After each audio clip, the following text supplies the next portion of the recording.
Assalamualaikum warahmatullahi wabarakatuh. Perkenalkan, kami dari kelompok 5 akan menjelaskan mengenai chapter 7 dan juga chapter 8. Berikut adalah anggota dari kelompok kami.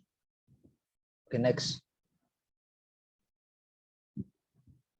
Ya, yang pertama kita akan membahas mengenai chapter 7. Next, Mas. Yaitu yang pertama mengenai tentang overview, verification, dan validation. Jadi, verifikasi dan validasi ini adalah langkah-langkah untuk menentukan apakah suatu sistem atau komponen memenuhi persyaratan operasional dan tingkat sistemnya.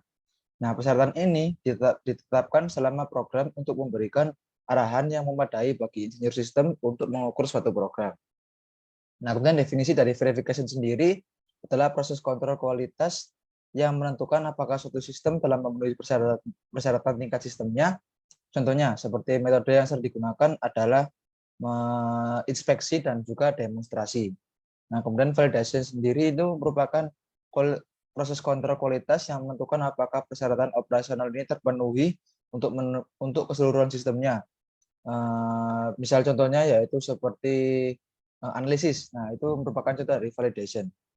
Oke, next, Mas. Jadi kemudian yaitu tujuannya. Jadi tujuan dari proses verifikasi ini termasuk menggunakan kriteria yang ditetapkan untuk melakukan verifikasi arsitektur fisik dari tingkat rendah guna memastikan bahwa persyaratan biaya, jadwal, dan kinerja ini dipenuhi dengan tingkat risiko yang dapat diterima. Tujuan lainnya yaitu juga supaya dapat menghasilkan data dari sistem dan juga memvalidasi teknologi yang akan digunakan dalam solusi desain sistem. Nah, kemudian langkah-langkah proses verifikasi, yaitu ada perencanaan, eksekusi, dan pelaporan. Nah, yang pertama yaitu perencanaan. Perencanaan verifikasi ini dilakukan setiap level sistem yang sedang dikembangkan, yaitu meliputi beberapa kegiatan, antara lain seperti verification method and level assignment, yaitu mendefinisikan sebuah hubungan antara metode persyaratan dan yang ditentukan dan tingkat verifikasinya. Kemudian verification task dan task definition, yaitu mendefinisikan semua tugas verifikasi dengan setiap tugas menangani satu atau lebih persyaratannya. Kemudian verification configuration definition, yaitu mendefinisikan konfigurasi teknis, sumber daya, termasuk orang, dan juga lingkungan yang diperlukan untuk mendukung tugas verifikasi yang diberikan. Kemudian verification scheduling, yaitu mendefinisikan jadwal untuk kinerja tugas verifikasi dan juga menentukan tugas verifikasi mana yang berurutan untuk atau paralel dari sumber daya yang memungkinkan. Kemudian kegiatan yang berikutnya yaitu next, Mas. Ya, yaitu eksekusi. Jadi eksekusi verifikasi ini merupakan kinerja tugas verifikasi yang diberikan dengan sumber daya pendukung. Nah, hasil tugas verifikasi ini baik dari pengujian, analisis, inspeksi, dan simulasi itu didokumentasikan untuk kepatuhan dan ketidaksesuaian dengan data yang mendukung kesimpulannya. Next, Mas. Nah, pelaporan verifikasi. Laporan verifikasi ini melaporkan hasil kompilasi dari rencana verifikasi yang dijalankan dan memverifikasi bahwa bahan yang digunakan dalam sistem dapat digunakan dengan cara yang aman dan sesuai dengan lingkungan.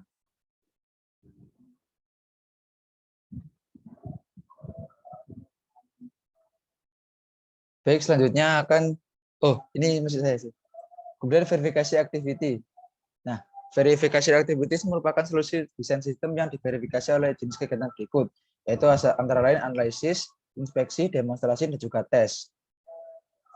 Nah, analisis ini merupakan penggunaan permodalan matematika dan teknik analitik untuk memprediksi kepatuhan desain terhadap persyaratan berdasarkan data yang dihitung. Kemudian inspeksi. Nah, inspeksi ini merupakan pemeriksaan visual dari sistem, komponen, atau subsistemnya. Biasanya ini digunakan untuk memverifikasi fitur desain fisik atau identifikasi pabrik tertentu. Kemudian demonstrasi.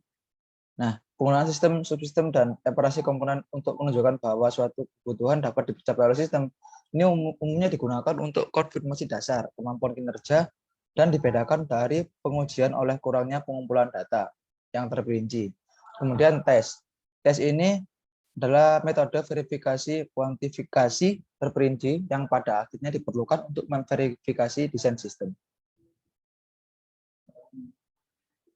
Baik, selanjutnya akan dijelaskan oleh teman saya. Baik, selanjutnya adalah verifikasi performa. Persyaratan kinerja harus objektif, dapat diverifikasi, yaitu persyaratan harus dapat diukur dalam Technical Performance Measurement atau TPM dan manajemen metrik lainnya. Digunakan untuk memberikan wawasan tentang kemajuan untuk mencapai tujuan kinerja dan persyaratan.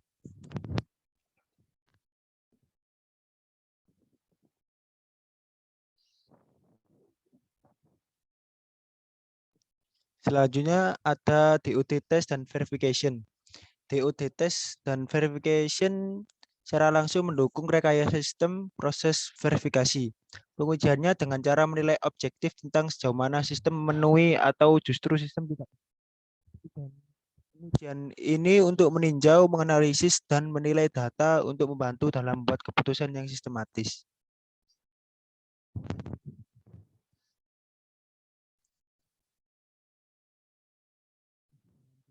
Dan verification, tujuan dari DOT adalah untuk memverifikasi kinerja teknis, efektivitas operasional, kesesuaian operasional, dan memberikan informasi penting untuk mendukung pengambilan keputusan.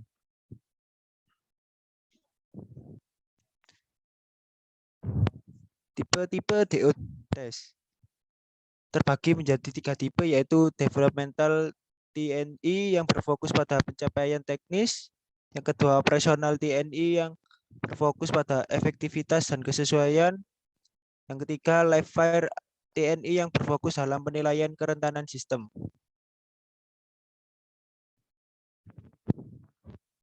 TNI yaitu program yang merencanakan dan mengelola untuk memastikan pengujian tepat waktu, efisien, komprehensif, dan lengkap untuk pengujian diubah menjadi perbaikan sistem.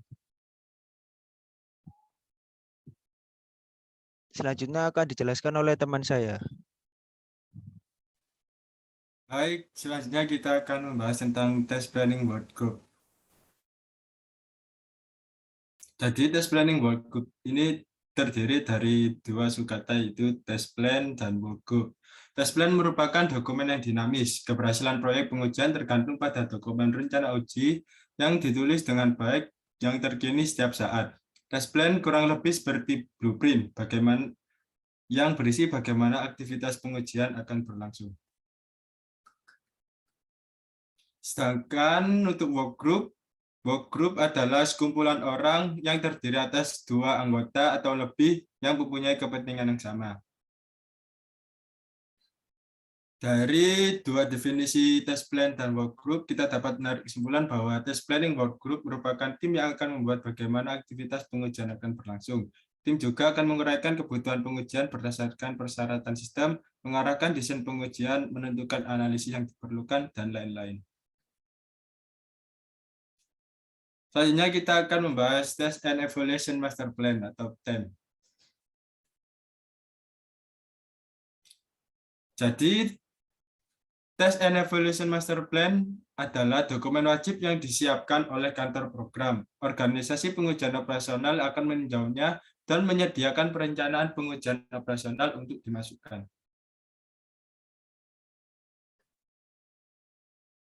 Fungsi dari TEM ini yaitu TEM digunakan untuk mendukung acara terprogram yang disebut keputusan tonggak secara yang memisahkan fase individu dari suatu proyek.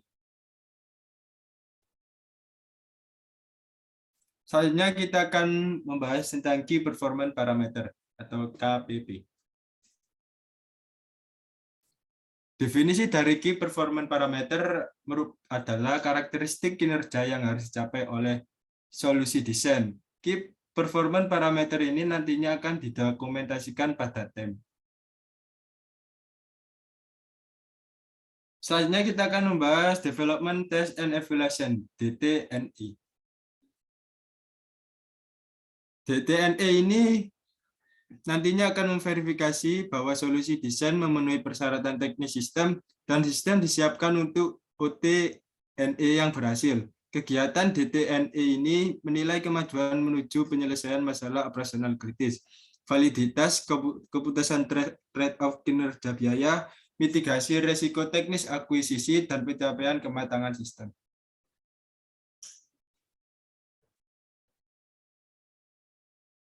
Next. Berikut akan dijelaskan oleh anggota kelompok 5 yang lain. Oke, selanjutnya saya akan menjelaskan tentang Live Fire and Evaluation atau LFT-NE. Jadi, Live Fire and Test Evaluation ini penilaian kerentanan dan lethality sistem saat berlangsung melalui Developmental Test dan Evaluation atau DTNE. Jadi sebelum Full Rate Production atau FRP. Nah, LFTN ini biasanya mencakup pengujian data pada tingkat komponen, subrakitan, dan subsistem, dan juga menggunakan analisis desain, permodelan dan simulasi, data pertempuran, dan sumber terkait seperti analisis data keselamatan dan kecelakaan. Kemudian tujuan dari LFT ini untuk mengevaluasi kemampuan bertahan dan kapasitas kematian sistem dalam fase pengembangan akuisisi untuk menentukan apakah ada masalah desain yang perlu diperbaiki sebelum sistem tersebut memasuki produksi tingkat penuh dan beroperasi. Kemudian LFT dan ini harus memenuhi hal-hal berikut. Jadi pertama dia harus memberikan informasi pada pembuat keputusan tentang potensi korban, kerentanan, dan lethality pengguna dengan mempertimbangkan kerentanan yang sama untuk menyerang dan memerangi kinerja sistem.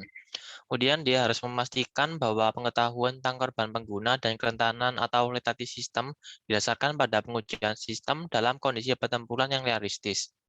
Kemudian mengizinkan kekurangan desain yang diidentifikasi oleh pengujian dan evaluasi untuk dikoreksi dalam desain atau pekerjaan sebelum melanjutkan di luar produksi awal tingkat rendah atau LTRIP. Dan nilai pemulihan dari kerusakan pertempuran dan kemampuan dalam masalah perbaikan kerusakan pertempuran. Kemudian selanjutnya saya akan membahas tentang operational test dan evaluation atau OTNE. Jadi uji dan evaluasi operasional atau OTNE ini uji lapangan di bawah kondisi pertempuran yang realistis untuk program pertahanan utama atau MDP. Dari setiap item atau komponen sistem senjata, peralatan atau amunisi untuk tujuan untuk menentukan efektivitas operasional dan kesesuaian operasional untuk pertempuran. Kemudian tujuan dari OTNE ini untuk menguji sistem dalam lingkungan aktual atau simulasi yang dirancang untuk pengguna sistem dalam kondisi operasional yang realistis. Ini akan menentukan apakah sistem tersebut efektif secara operasional dan kesesuaian operasional untuk pertempuran. Kemudian perbedaan dari OTNE, meskipun tujuan keseluruhan dari DTNE dan OTNE itu untuk memverifikasi keefektifan dan kesesuaian sistem, ada perbedaan yang jelas dalam objek dan fokus spesifiknya. DTNE berfokus pada verifikasi persyaratan teknis sistem, sementara OTNE berfokus pada verifikasi persyaratan operasional. Dan DTNE ini tanggung jawab kantor program yang digunakan untuk mengembangkan desain. Sedangkan OTNE ini evaluasi independen dan kematangan desain yang digunakan untuk menentukan apakah program harus dilanjutkan ke tingkat produksi penuh.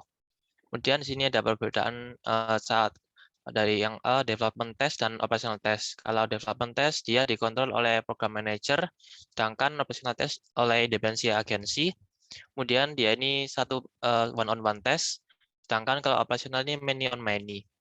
Kemudian dia ini kalau development itu control environment, sedangkan di operational dia realistic atau tactical environment dengan skenario operasional.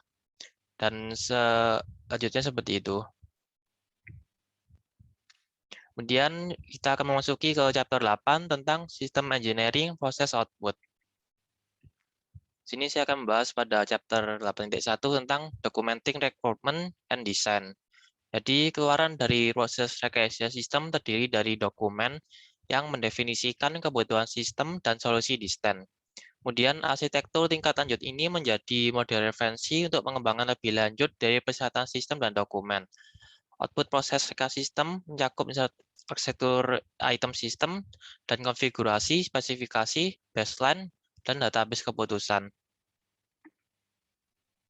Kemudian akan membahas tentang arsitektur sistem atau configuration item. Arsitektur sistem menggambarkan keseluruhan sistem, di mana mencakup arsitektur fisik yang dihasilkan melalui sintetis desain dan menambahkan produk dan layanan yang memungkinkan yang diperlukan untuk pekerjaan, dukungan, dan manajemen siklus hidup atau life cycle. Dan spesifikasi. Spesifikasi ini dokumen yang secara jelas dan akurat menggambarkan persyaratan teknis penting untuk barang, bahan, atau jasa, termasuk prosedur yang dapat ditentukan bahwa persyaratan telah dipenuhi. Kemudian spesifikasi ini membantu menghindari duplikasi dan konsistensi, menginginkan perkiraan akurat dari pekerjaan dan sumber daya yang diperlukan. Kemudian dia bertindak sebagai dokumen negosiasi dan referensi untuk perubahan teknik. Dia juga menyediakan dokumentasi konfigurasi dan memungkinkan komunikasi yang konsisten di antara mereka yang bertanggung jawab atas 8 fungsi utama rekayasa sistem. Kemudian dia ini juga memberi ide yang tepat tentang masalah yang harus dipecahkan sehingga mereka dapat merancang sistem secara efisien dan memperkirakan biaya alternatif desain. Kemudian spesifikasi ini juga memberikan panduan kepada penguji untuk verifikasi atau kualifikasi dari setiap persyaratan teknis. Kemudian program unik spesifikasi. Jadi selama pengembangan sistem, serangkaian spesifikasi dihasilkan untuk menggambarkan sistem pada tingkat detail yang berbeda. Spesifikasi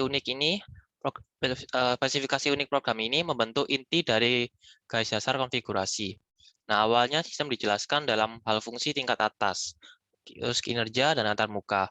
Persyaratan teknis ini berasal dari persyaratan operasional yang ditetapkan oleh pengguna. Kemudian deskripsi teknis tingkat sistem ini dokumentasikan dalam spesifikasi sistem, yang merupakan dokumentasi utama dari garis besar fungsional tingkat sistem.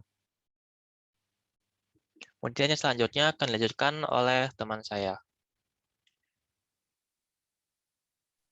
Baik, selanjutnya adalah role of specification. Jadi role of specification ini merupakan ekspresi perantara dari apa yang harus dilakukan sistem yang dibutuhkan dalam persyaratan teknis yang berisi fungsi kinerja dan antarmuka. Selanjutnya yaitu baseline. Jadi baseline ini secara formal mendokumentasikan suatu produk pada beberapa tingkat definisi desain tertentu. Mereka adalah referensi untuk pengembangan selanjutnya. Selanjutnya yaitu acquisition program baseline. Baseline program akuisisi adalah penilaian tingkat tinggi atas kematangan dan kelangsungan program. Acquisition program baseline ini mempunyai keterkaitan dengan configuration baseline. Selanjutnya yaitu decision database. Merupakan dokumentasi yang mendukung dan menjelaskan solusi konfigurasi. Hal ini mencakup studi perdagangan, analisis efektivitas biaya, analisis quality function development atau QFD, kemudian model, kemudian simulasi, dan data lain yang dihasilkan untuk memahami persyaratan, dan yang terakhir adalah mengembangkan solusi alternatif. Selanjutnya akan dilanjutkan oleh teman saya. Baik, selanjutnya yaitu mengenai pada chapter 8.2 ini saya akan membahas mengenai DOD Policy and Practice Specification and Standards. Jadi DOD ini menggunakan spesifikasi untuk mengkomunikasikan persyaratan dan standar untuk memberikan panduan tentang metode dan praktik yang terbukti. Nah, specification. Jadi DOD ini menggunakan 3 klasifikasi dasar untuk spesifikasinya. Yang pertama yaitu spesifikasi material. Nah, ini yang dikembangkan oleh DOD komponen itu sendiri. Kemudian yaitu spesifikasi program unik dan juga spesifikasi non-DOD. Nah, spesifikasi dikembangkan DOD ini menggambarkan esensial persyaratan teknis untuk pembelian material. Nah, spesifikasi program unik merupakan bagian integral dari proses pengembangan sistem. Kemudian DOD Policy. Kebijakan DOD adalah mengembangkan spesifikasi kinerja untuk pengadaan dan akuisisi. Jadi secara umum, spesifikasi detail dibiarkan untuk pengembangan dan penggunaan kontraktor. Nah, penggunaan spesifikasi detail ini dalam pengadaan atau akuisisi DOD harus dipertimbangkan hanya jika benar-benar diperlukan. Dan kemudian hanya dengan mendukung studi perdagangan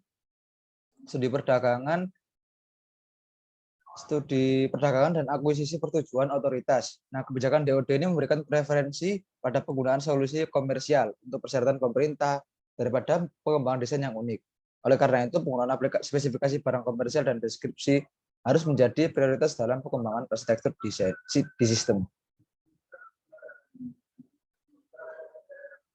Kemudian performance specification. Performance specification ini menyatakan beberapa persyaratan di dalam persyaratan hasil yang diperlukan hanya dengan kriteria untuk memverifikasi kepatuhan, tetapi tanpa menyatakan metodenya untuk mencapai hasil yang diperlukan. Nah, secara umum, spesifikasi kinerja ini mendefinisikan produk dalam istilah fungsi, kinerja, dan kebutuhan antarmuka. Nah, spesifikasi ini mendefinisikan persyaratan fungsional untuk item, lingkungan di mana ia harus beroperasi, dan karakteristik antarmuka dan pertukarannya. Nah, kemudian akan dilanjutkan oleh teman saya. Baik, ini saya akan menjelaskan software documentation. Dijelaskan dalam IEE atau IEA bahwa standar pertama membutuhkan tingkat sistem persyaratan yang dialokasikan ke item perangkat lunak atau item konfigurasi. Dan persyaratan perangkat lunak kemudian didokumentasikan dalam hal fungsi, kinerja, dan antarmuka, dan dapat menentukan persyaratan kualifikasi. Kemudian developer meminta untuk menguraikan masing-masing item dalam perangkat lunak menjadi komponen perangkat lunak dan kemudian berubah menjadi unit perangkat lunak yang dapat dikodekan. Persyaratan tersebut dialokasikan dari tingkat item ke komponen dan akhirnya ke tingkat unit.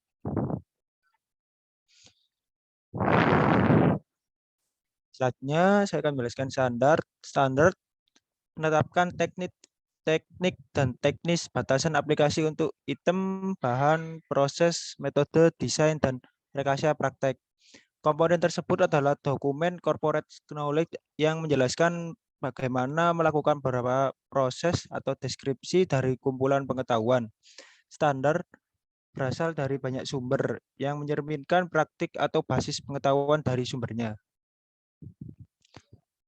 Selanjutnya ada DoD Policy. Depolisai atau kebijakan DoD tidak memerlukan manajemen standar, pendekatan atau proses manufaktur pada kontrak. Kebijakan ini berlaku untuk penanganan keduanya. Spesifikasi dan standar militer sebagai tambahan pada pengenaan standar komersial dan industri. Secara umum, pendekatan yang lebih populer atau disukai adalah mengizinkan kontraktor menggunakan standar industri, pemerintah, perusahaan, atau perusahaan yang telah memutuskan untuk memenuhi kebutuhan pemerintah. Selanjutnya ada DoD ISS atau DoD Index of Specification and Standard yang berisi semua dokumen standarisasi internasional yang mengadopsi industri dan mengizinkan untuk digunakan oleh Departemen Militer dan Federal. Spesifikasi dan standar yang diterbitkan dalam 3 volume, berisi masing-masing 30.000 dokumen dalam 103 grup Federal Supply yang dipecah menjadi 850 kelas Federal Supply.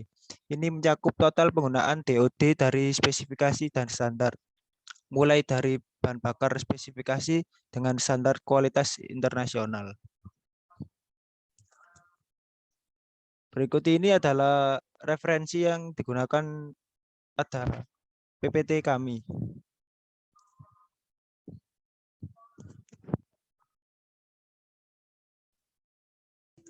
Baik, sekian dari kelompok kami. Mohon maaf apabila ada kesalahan. Wassalamualaikum warahmatullahi wabarakatuh. Terima kasih.